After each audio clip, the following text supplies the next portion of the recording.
require full development of this prefrontal cortex of the brain, which children they're not fully developed yet, but we can help them to get those skills, which are so vital. The ability to pay attention, to sustain attention, to switch attention, to block out distractions, impulse control, all of those things fall within the executive functioning kind of umbrella. So what I'm going to do is I'm going to hang this up for us so that we can reference it as we go.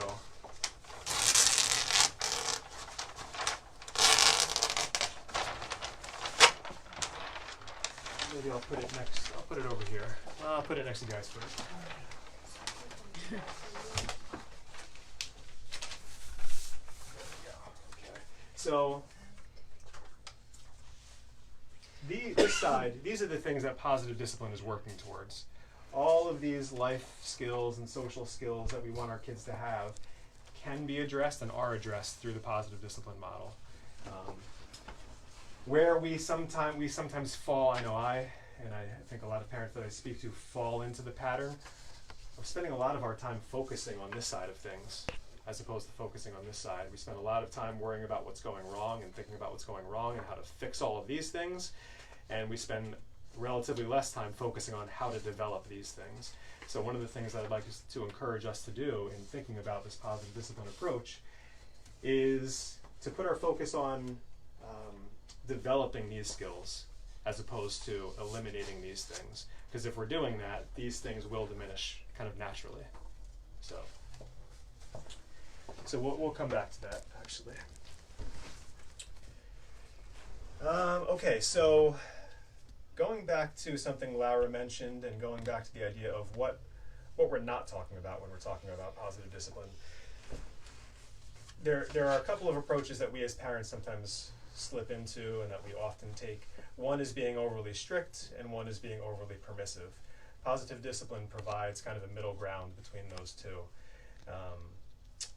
So a child that grows up in an overly strict environment are taught that order is valued without freedom. So it's a sense that there's order and there's no freedom.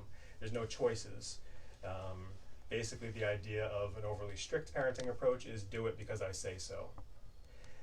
Whereas an overly permissive parent is teaching basically you can do anything you want. There's freedom without structure. There's unlimited choices.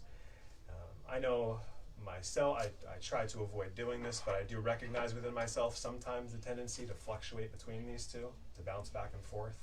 When I realize that I've been a little too lenient, I suddenly want to kind of grasp for control, and then I become overly strict, and then I feel bad about that, and so I bounce back to being a little too permissive, you know? And I think a lot of us do that, right? We just feel bad all the time. People are, yeah, right.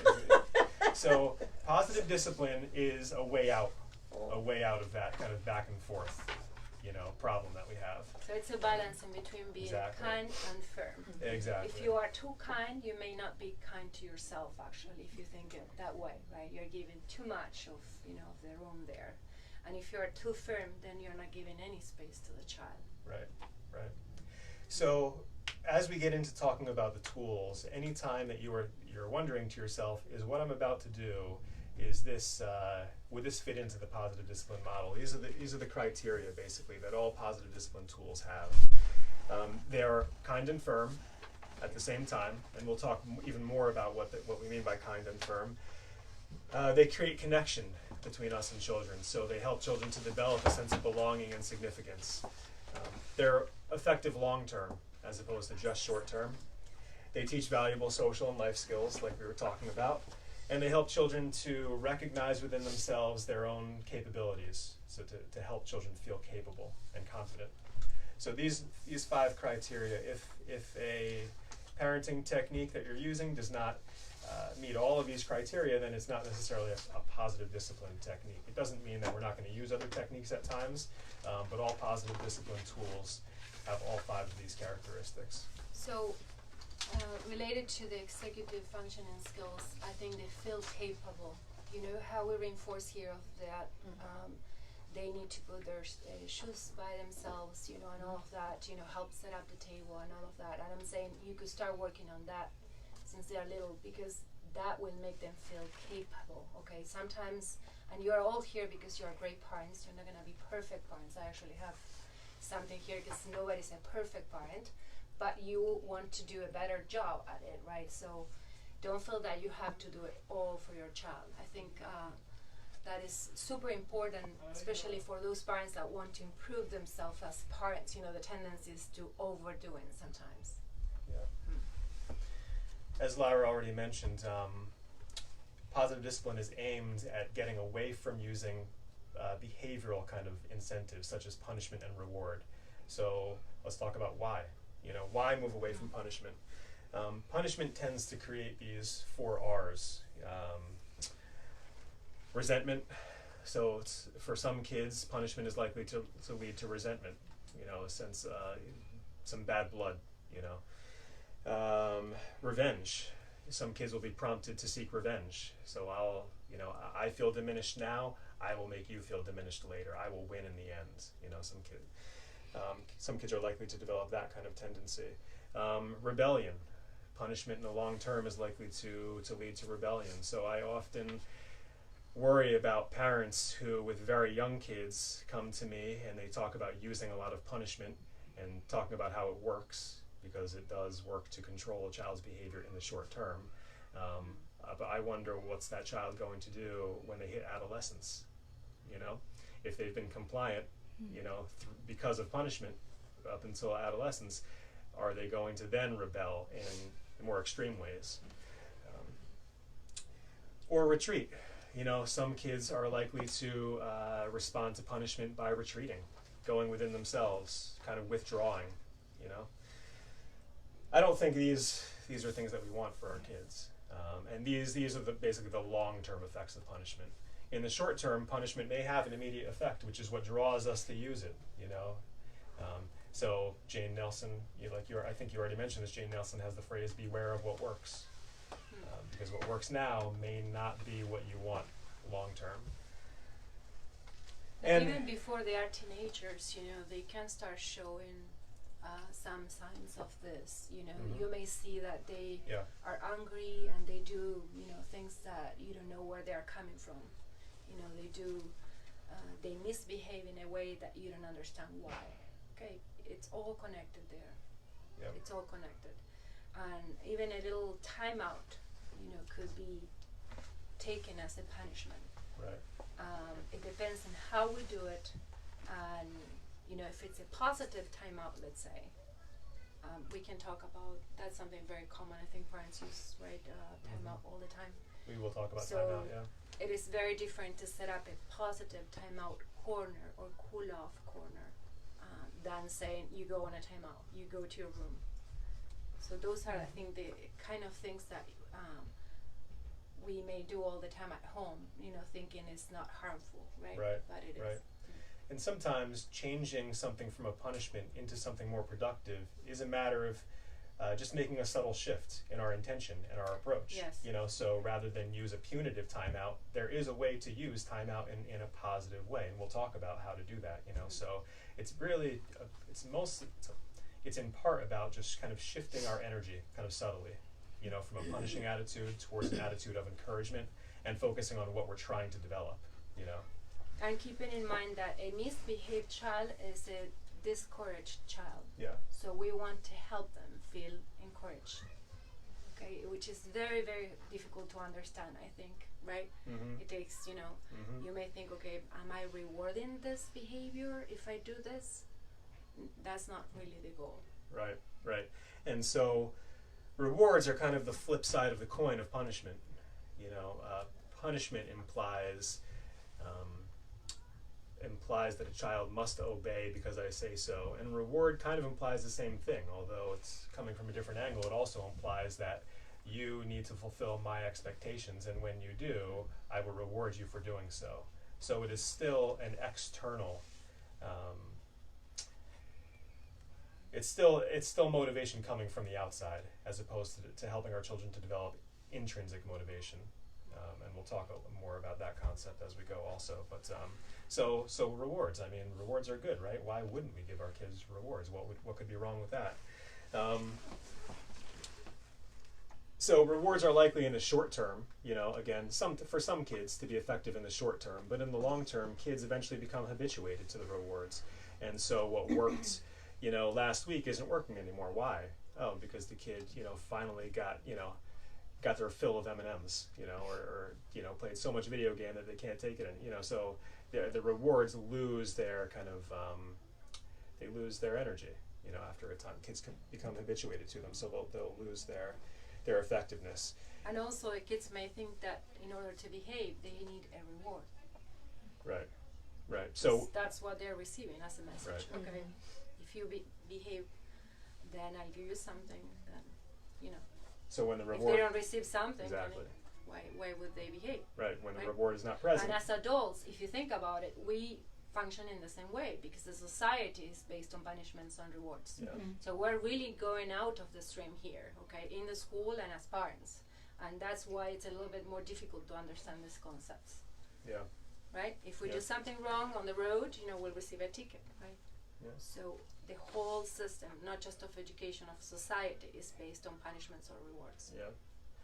Yeah, what we're talking about today really is going against the trend. It really is going against the current, what we're talking about. So it is a little bit hard to kind of make that mental shift into thinking Yes. this way, which is why it's valuable to read the book now and then read it again down the road and just continue going back to these ideas, And that's why we do like 2 or 3 workshops per year Right. too, because it takes a lot of work, and understanding to really Yep. use them, Yep. these tools.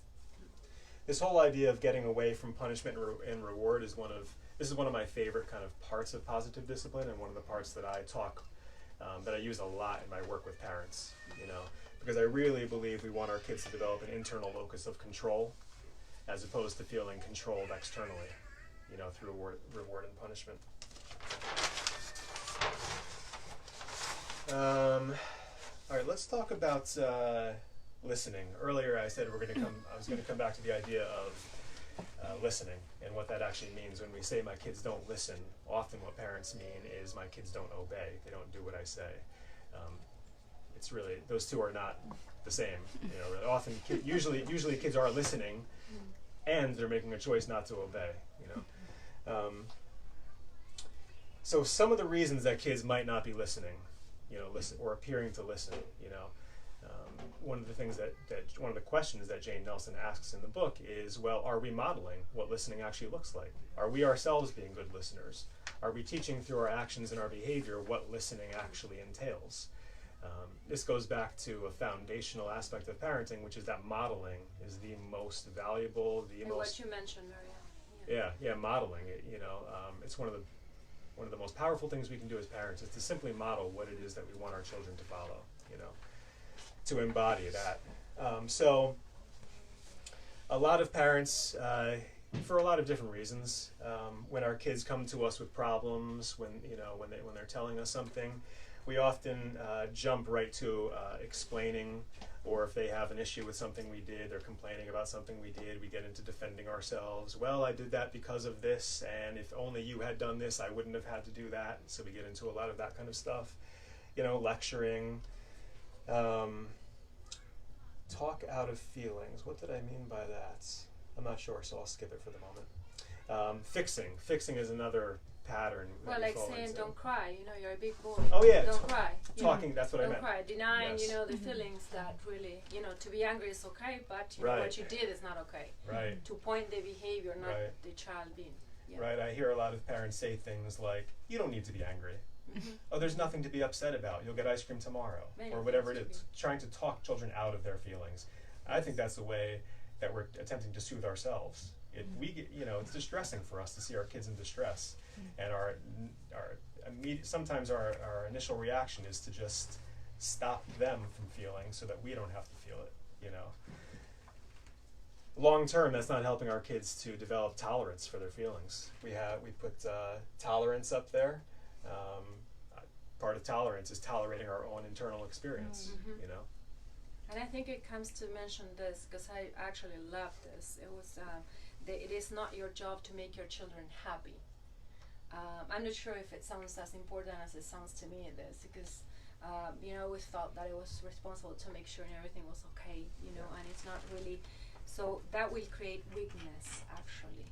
And what Jane says in this handout, she says, pleasing, rescuing, overprotecting, pampering, providing all wants, micromanaging in the name of love, giving too many choices, making sure children never suffer, all of that will create weakness. So if you believe it is your job to make your children happy, it is likely that they will take you up on it and insist that you do, like saying I'm entitled. Yeah. Instead, teach your children to be kind, compassionate, respectful, problem solvers, and well, she suggests here something to watch. But Yeah. I will pass this around. I think it's important to keep that in mind. Basically, children will gravitate towards doing what's easiest. That's kind of, as humans, that's what we naturally do.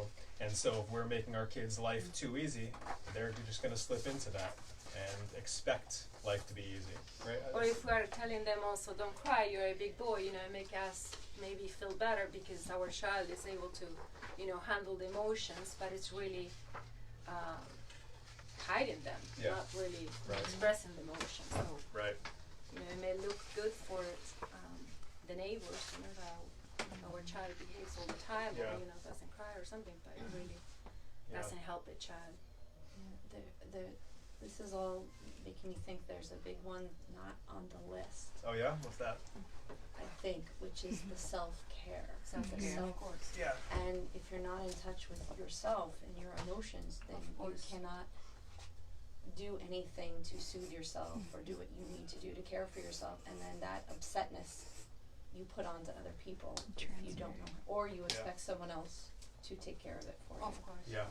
And we can raise children, thinking that, if we are not aware of that. So I think acknowledging how the child is feeling, like it is okay to be sad. It's super important. Yeah. It's okay to be angry. Let's see how we can do this better next time, Yeah. right? What do you think? Ask for solutions, Instead of pushing, or kicking or doing something, what can we do? And if they're little, you have to help them and say, you can use your words, what do you think of, right? You can actually give them the script, because if they're too little, like 2 or 3 years old, they cannot really Right. dialogue that much, right? But it's different with an older child.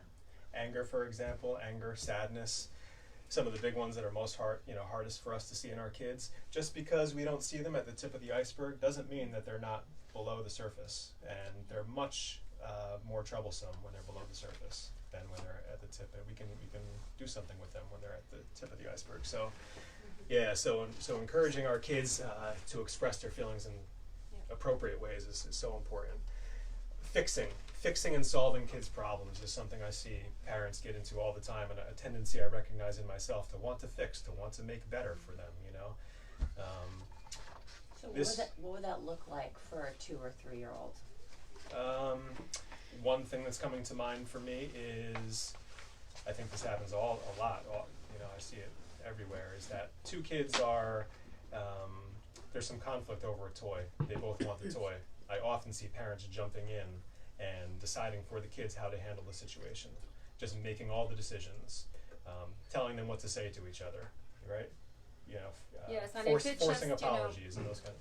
Yeah, of course, just jumping in to find the solution right away. Right. We give them here the time when they're playing until we see that it's, of course, safe, that nobody's, and then we interact, giving the kids the script to say, use your words like I mentioned before. But if it's just a one-on-one interaction, and you, for example,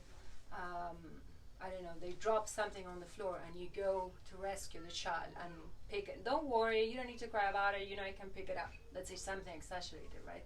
I can do it for you. Or, the water, they spill the water and then you just clean it right away and say, don't worry about it. I'm just giving very simple examples, Yeah. right? Because they can't help clean that water, and they can. I think a way to think is that, all right, you give them the tools. Why don't we go, you can give them the idea to help them start finding solutions on their own, right? But when they're little, you do have to prompt them with a question or say, oh, what do you think we can do? And sometimes they do have ideas, and if not, you can incorporate them. Maybe they're not capable of doing it on their own, but you can just have them do it with you if it's something. Or an older child comes home from school and is telling you about a conflict they had with a friend or a conflict they had with a teacher, rather than launch into, oh, well, what you should do tomorrow is you should go to school and you should tell them this. Or I'll call the teacher. or- Some parents or- will or- call the teacher. Yeah, or call the teacher and go, rather than listen first, empathize with feelings. And so then the question becomes, okay, so what to do instead, right? And so that's what we're going to talk about now. Well, let's take that example, Jason, because I think it's important. So let's say we have the homework policy here, or the way we do things. It's not a policy, right?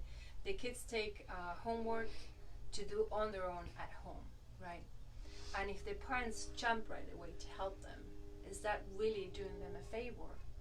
And why do we do that? Just to please the teacher? Because really, right? We're sending the homework to see what the child can do on his or her own. If we think we're helping the child by doing the homework for them, or just sitting with them and asking them to do it, so then they bring that all, ready the next day, it's really not doing them a favor in the long term. It helps for the next day, right? But not for the long term. So I'm not saying in this school, but in some schools and in most of the schools, the parents are really involved with the teachers to calling them for a test that the child didn't understand, didn't pass, or this or that, right? Calling the office right away, the teacher right away.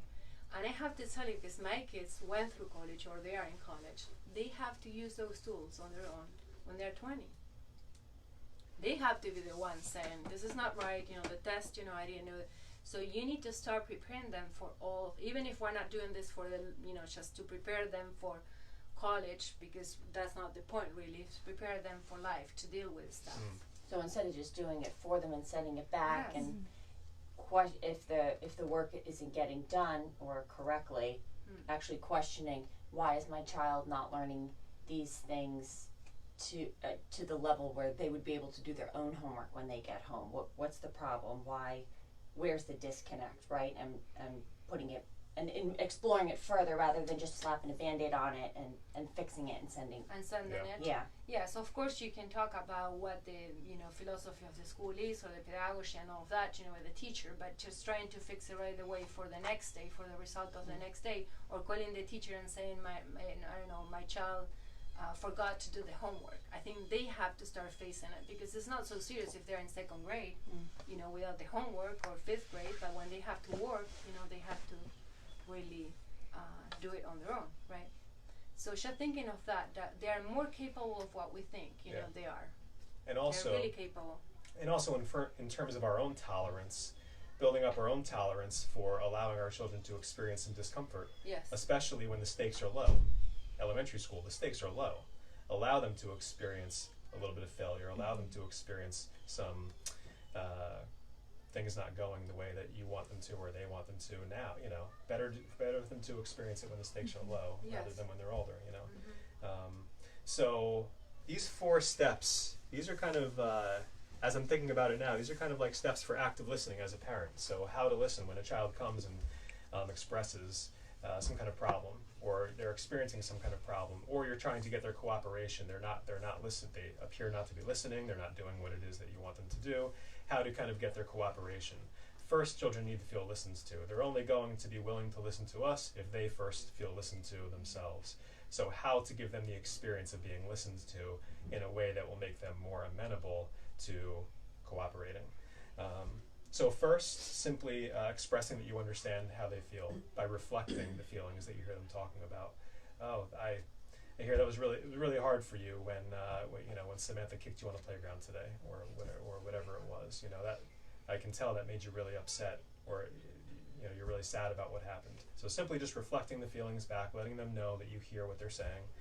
So Jason, that takes a lot of practice, right? Because that's when my kids catch me and say, "Is that a script?"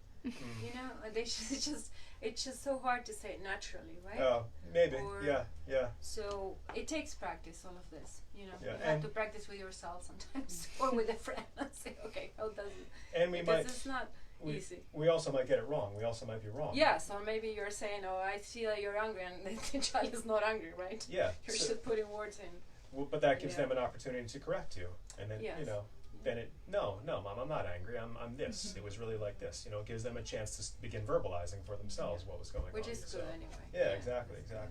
Jason, can I interrupt a second? Yeah. If you have that situation where there was an incident at the playground or something, and you are listening and you're reflecting on that, how was your day? Oh, so and so did X or to me, and I did this back to them, or whatever it is, and you're listening, you're saying, oh, you must have been upset. And what if I say, did you count to 4 and go talk to an adult? Is that appropriate?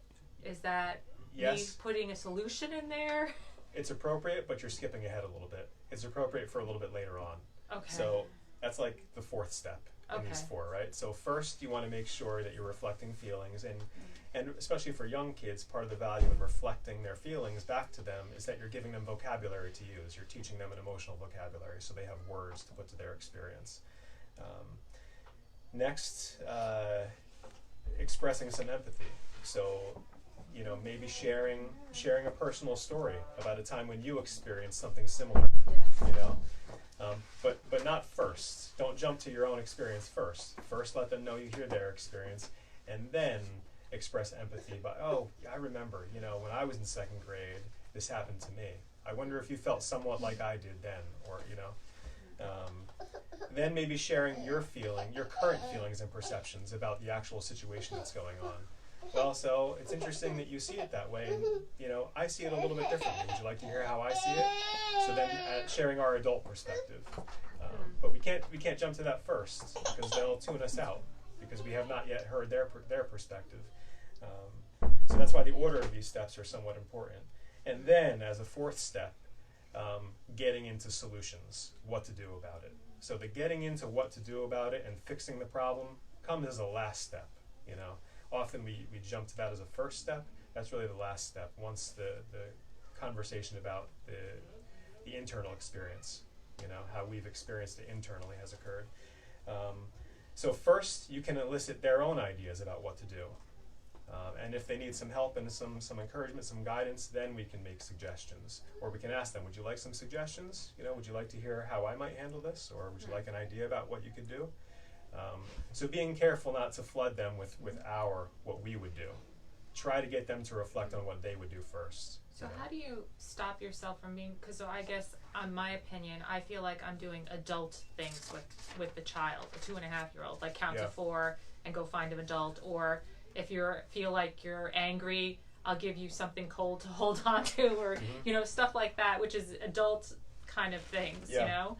So how do you balance a child mentality? Obviously, I'm not, you know, in tuned, and an adult response. Well, you can teach the child tools. I mean, you can give them tools to know how, you know. But like Jason said, I probably skip some of these steps and I go to, okay. Yes, if you go right away to ask that, yes, you're already skipping. We're going to do an activity now, which is going to help to answer your question. This is one way to approach this. So this whole idea of asking versus telling. Often as adults, we get into a lot of telling, lecturing.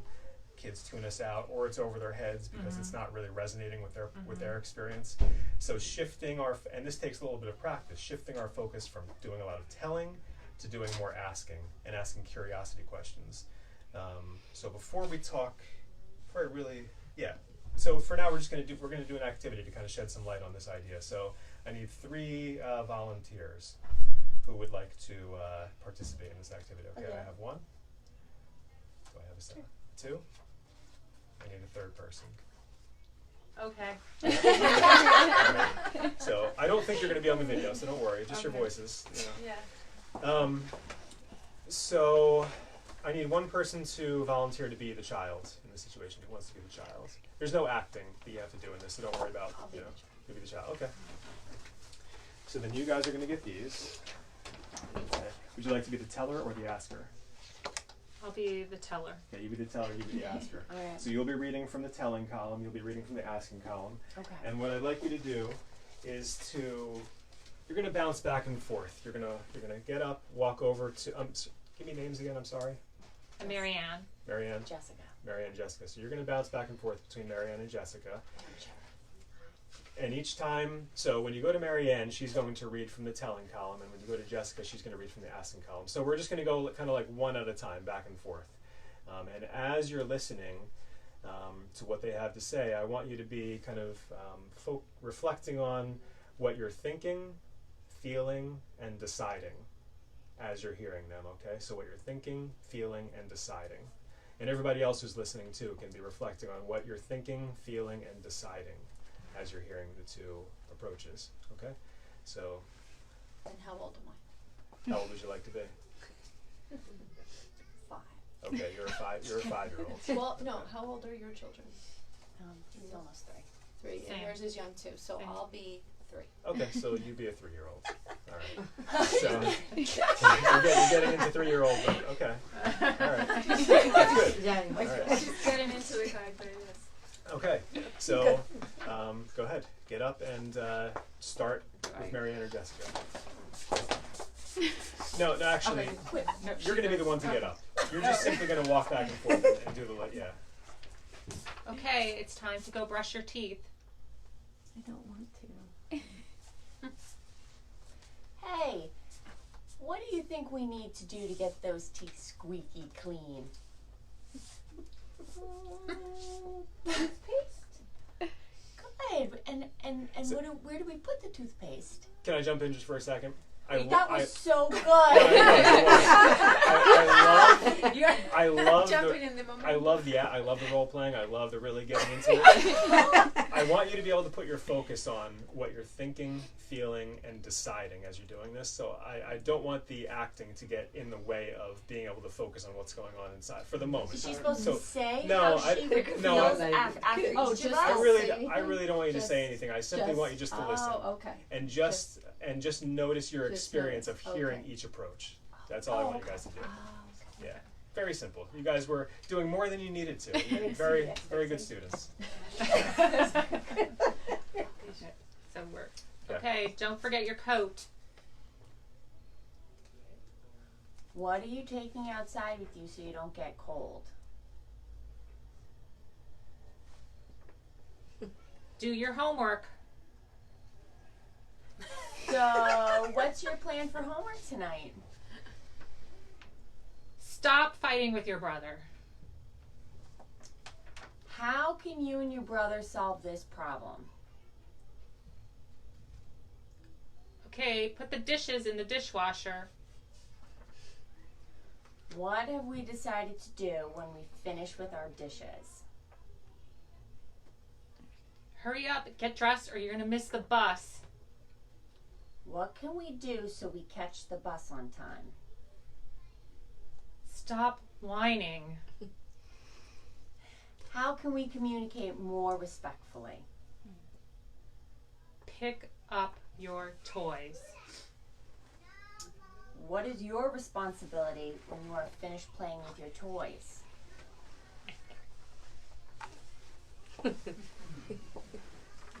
That's it. That's it. Okay. All right. I Thank you, guys. guys. So, She hears me. oh, he does. I used this one. He thinks you're still talking to him. Apparently. All right. So, remind me your name one more time. Chara. Chara. So, okay. So, what about the telling side of it? When Marianne was telling you, what kinds of things were you thinking, feeling, and deciding? I was mostly feeling the resistance Okay. and just wanting to do the opposite. Okay. Wanting to do the opposite. Yeah. And it was kind of twofold because on an adult level, I honestly felt like I could burst into tears because I could hear myself saying those things. Yeah. And I try to do that too. A lot. I try to be very. I try to do, but there's just times you're tired and you're just pick up these fucking toys. Yeah, of course. Just Yeah, no, of course. just get, and it's like you lose your patience. Yeah.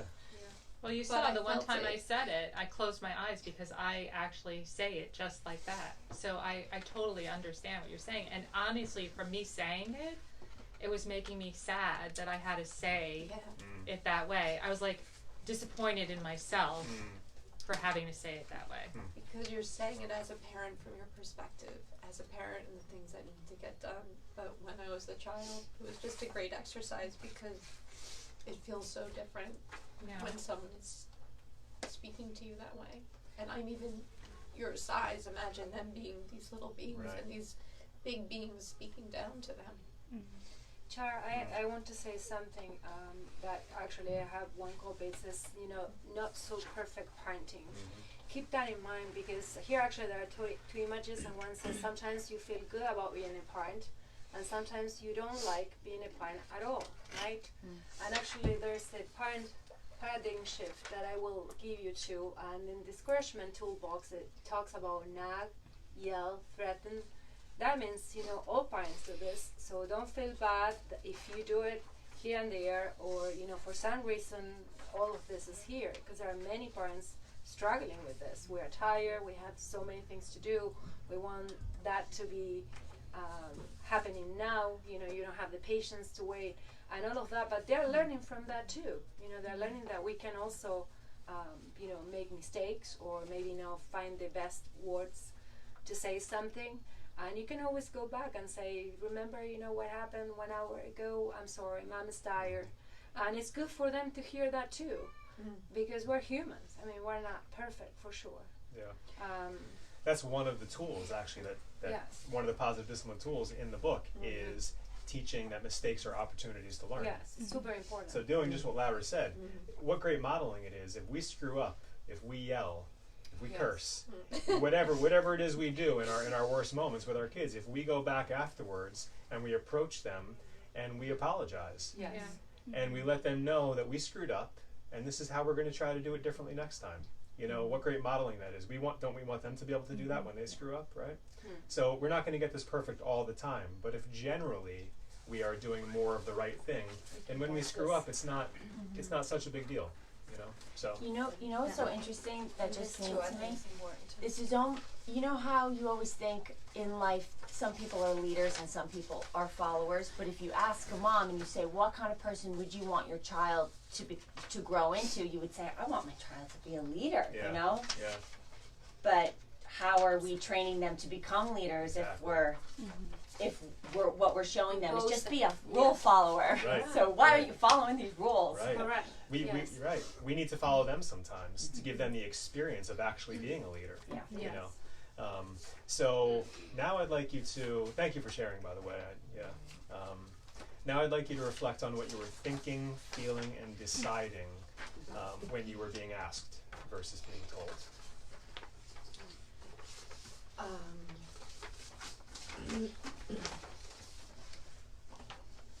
Again, it was more of a feeling. I felt an engagement. I felt a connection. I felt being drawn in, as opposed to when I was being told there was like an immediate wall going up. And because it was a question, I had to think about it. And be more I had active. to think about what the answer would be, and then I could decide if I wanted to do it, do Right. what she was asking. Right. So I was much more engaged. Right. Connected. That's so important, because I think it goes all over, in every aspect, not just in discipline. Like, for example, with the toys, choosing toys for kids. We talk about that, and we talk about the importance of play and all that, but it's giving the kids some simple tools, simple toys for them to be able to create their own game scenario, which is what we do here, right? It's so important because they're really participating. So maybe thinking about that, just keep that in mind, that you want your child to participate in finding a solution for a problem, instead of imposing or saying, this is what it needs to be done. And I want to mention something, Jason, before, Jessica, or you mentioned something about the food, right?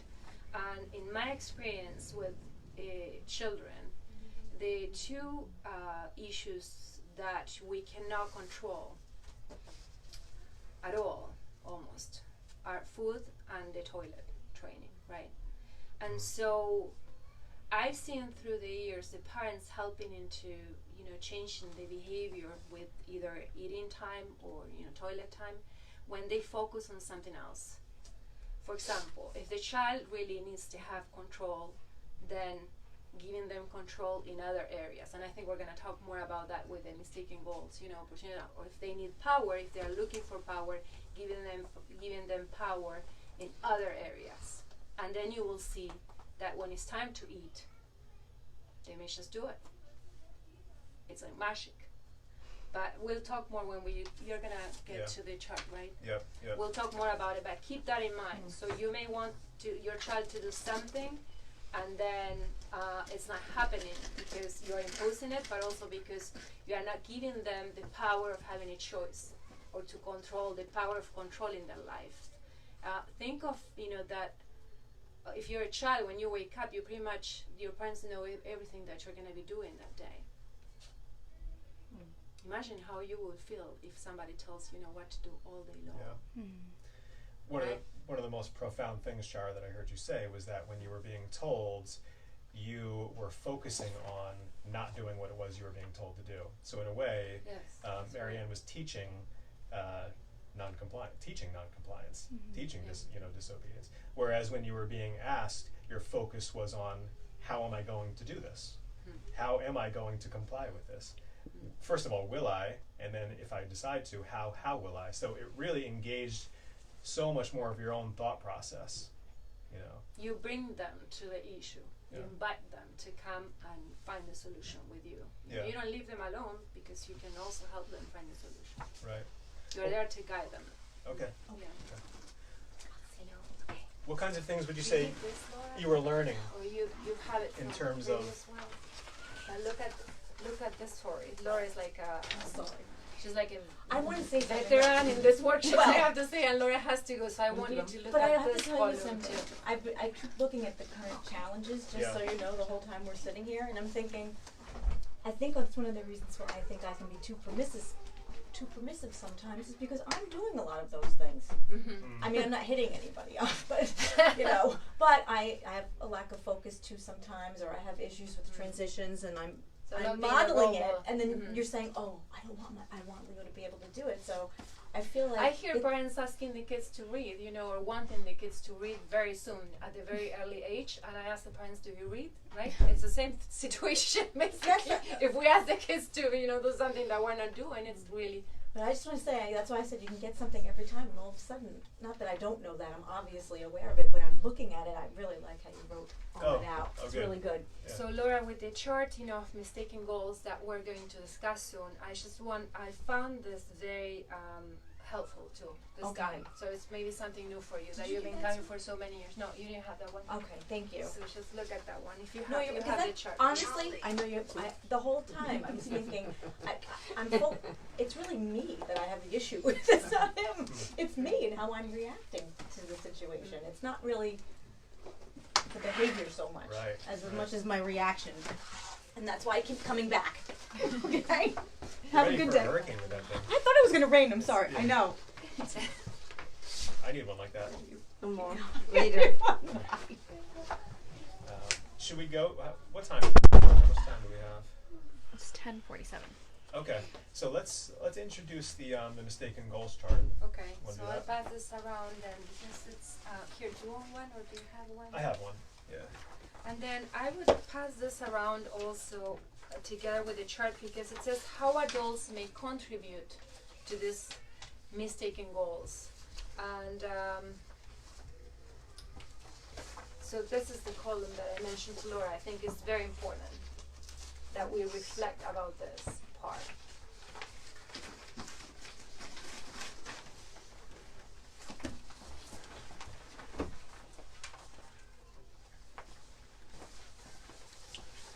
So, Jane Nelson identifies 4 mistaken goals that children tend to develop when they are not Oh, you want one? Oh, sure. when they are not Sorry, okay, you achieving know. in positive ways a sense of belonging, connection, significance, feeling capable and confident. When they're not getting those needs met, they at times slip into these 4 modes of getting those needs met, those needs for connection, belonging, significance, feeling significant. And often children are not aware that these are their goals. Sometimes these goals are unconscious to the child, but they're simply showing through their actions. So it's up to us as parents to identify which way a child is going about getting these needs met. So the first, you'll see the first one on the list in the left-hand column there is undue attention. So some children develop the perception that in order to be significant, I need to constantly be attended to. So I think we can all relate to the experience of being with a child at times that is very much attention seeking, looking for attention, even if it's in negative ways. So that child is feeling like in order for me to be significant, in order for me to have the connection with another person that I need to be attended to now. Another mistaken goal is for power. So some children develop the perception that in order to be significant, they have to be the boss. They have to be the one in charge, the one with the power. The next one is revenge. So in order to be significant, in order to matter, in order to feel confident and capable, I need to get even. And then the last one is assumed inadequacy. So this is the child who kind of withdraws, gives up, kind of learns or perceives that they can't cut it, basically. And so they kind of give up. Where would you like to go with this, Lara? Where would you like to go next with this? Well, I mean, I think it's important that if, for example, I would say with examples you gave us about well, siblings is a little more complicated. That's why I asked you if you were present, because kids usually fight, siblings usually fight when the parents are present, right?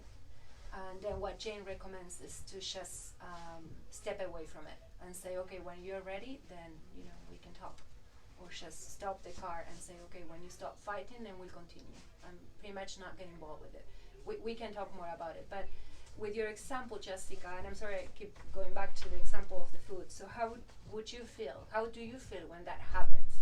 Because if you can recognize how you feel, then you can place in the chart, you can probably find the mistaken goal of the child. What is the child looking for? I think I pegged myself already. Which one? Where? It's the first one, the undue attention, because I'm always feeling annoyed, irritated, worried, guilty. With that.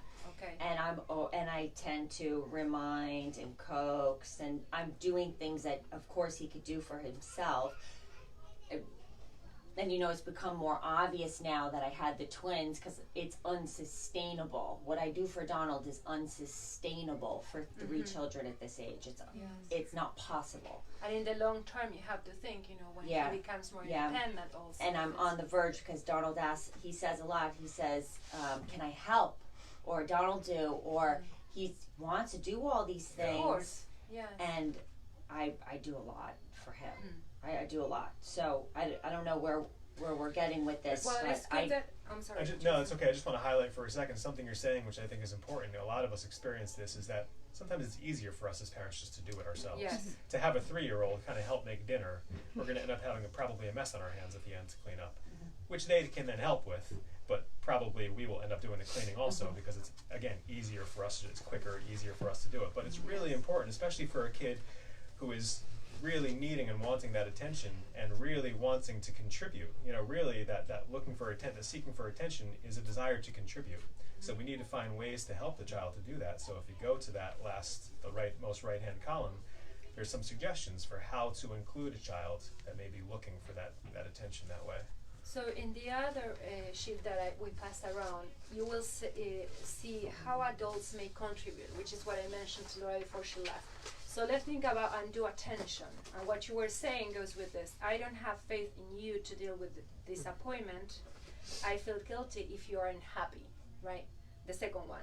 I feel guilty if you are not satisfied, or if you whatever is going on, right? So if we feel guilty if the child is not happy, we are going to be contributing to the misbehavior. So we really have to work a lot with our feelings. That's the hard part. It's a lot of work, because we really have to feel okay with letting the child help, or letting the child deal with it, or letting the child be unhappy for a moment or for a few minutes.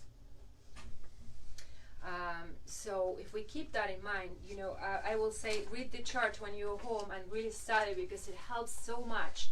But then also read this part, because that will remind us, okay, we don't have to make them feel happy all the time, because it's good for them to be frustrated, with something. It's really good for them. It will build the muscles of being tolerant, being then have the power to look for something, to find a solution, to fix, their own problems when they're older. So think of that. You're really helping them if you step away a little bit. Yeah, and also allowing children to do for themselves the things that they can do for themselves. So don't doing for children the things that they can do for themselves. If they can get themselves dressed, then they should be getting themselves dressed. There's no reason for us to be doing it for them if they're capable of doing it. Not expecting kids to do things they're not capable of doing, but if they're capable of doing it, allow them to do it so they can build a sense of confidence and a sense of significance. And then give them attention for that. So rather than wait for them to come seeking attention and expecting you to do for them, expect that they do for themselves, and then notice it and acknowledge it. What, you got yourself dressed all by yourself today. Yes, that's important, right? too. It's positive reinforcement. When we see that they're doing, what we think it's going to be helpful for them, for the routine or whatever is happening, then reinforce that. Which there is a whole other chapter on praise and encouragement. Yeah, but I don't think we're going to get into that now. But probably we will this time. Not today, but But the next one probably is super important to distinguish in between praise and encouragement. Okay, that's something else. Right. And then should we go to the power or revenge, or Sure, do you have a is there another situation someone wants to bring up? Maybe another power struggles? Yeah, a difficult situation or a power struggle that you've experienced with a child.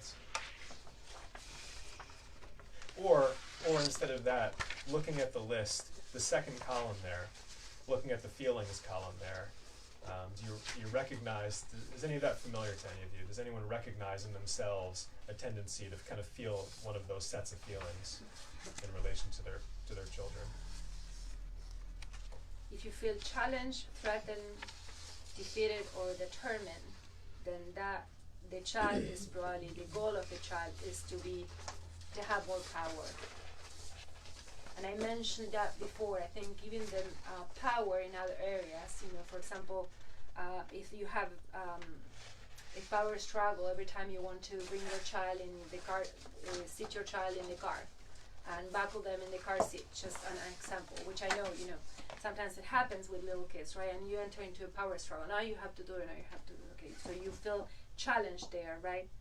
And they want to be the boss in the car. But you cannot give them that room right there for safety reasons, right? So there are many situations where we are the ones that really know how it needs to be done. There's no room for them to be arguing with it. You hold the hand, when they're little, if for safety reasons, if you're next to a street and they just have to hold hands, And sometimes it's like that. I don't know if you agree, Jason, but it's like, there's no arguing here. Mm-hmm. So if that situation happens every time you bring your child to the car, let's say, I'm just giving an example, then where is the area that the child is looking as, to gain? Maybe they need more power. And it's good for them to have power. But where? In what other activities during the day you can give the child power? And I would say, for example, giving them to choose. Okay, would you like to wear the shoes today or sneakers? You're giving them the power there, and they feel good about it. Mm-hmm. And as you said, you don't want to just raise only followers or leaders. You're giving them different areas where they can express themselves. Mm-hmm. But there are certain moments where we have to be the ones saying, okay, no, you need to be in your car seat, right? Mm-hmm. And if that starts as a power struggle, then you may need to say, okay, then when you're ready, we're just gonna be home. When you're ready, we go to the birthday party. The problem is when you have to go somewhere and they just don't want to do it, right? They don't want to be in the car. When you talk about sometimes something feeling like it works like magic, like you said earlier, sometimes something like getting in the car seat. There's a struggle over getting in the car seat. I find, at least at home, with my son, sometimes simply just phrasing it as a choice allows them to let down their guard and let down their defense enough that they're willing to comply. So instead of getting in this back and forth, well, you have to get in your car seat, or getting late, would you like to get in your car seat, or should I put you in your car seat? Mm-hmm.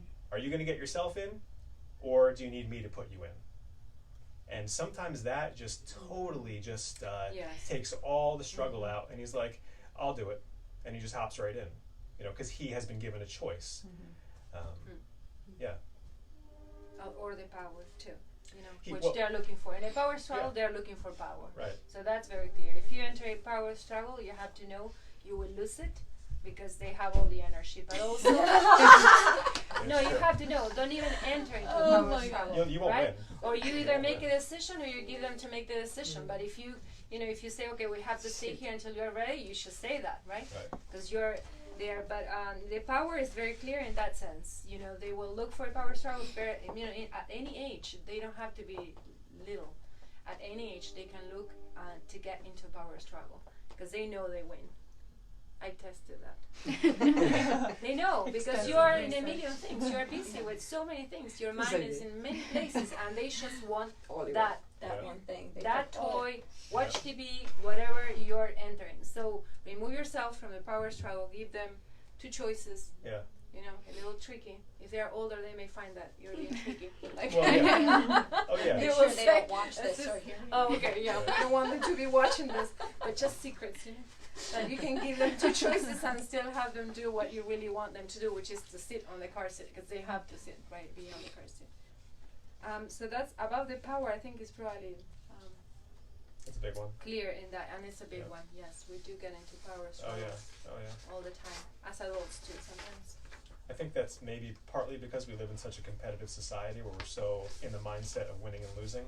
There's always has to be a winner and a loser, you know, that we get out of the mindset of finding a compromise solution that works for everyone. Solution, You know, right. a solution. Cooperation. That's right. Yes, cooperation. Revenge, I think we talk about that a little bit with the punishments, right? Yep. With example Yep. of punishments. Something very common is like, you know, I've never done it in my life, but I will say it's very common. At least in this culture. Okay, you go to your room and stay in your room. Mm-hmm. So imagine how the child will feel, right? I don't know. Right? It's not very pleasant. My kids, older, I hope they can be watching, but they don't even know what a punishment is, because I don't even know how to even start it. And somehow they're functioning human beings, functioning adults, without ever having experienced punishment. Amazing. My mother never gave us punishment. You know? She lived in a different world, I guess, because she read all this stuff too. You know, 50 years ago, she was already into all of this. Never. But it's very common. Spank. You know, it's in California, it's illegal, but not everywhere. Spanking a child and saying, "Don't do that," right? And then you are spanking them. Don't hit. Can you imagine what contradictory? You know, so then that's a punishment, spank, you know, and that will create revenge. So when you are then an adult, you will be angry, right? With many, like probably with your own personal relationships, if you receive punishments. Don't you think so? Yeah, I agree. Yeah. I mean, all that anger accumulated all your life, and then it will go out somehow in some way. Right. It will be expressed somehow.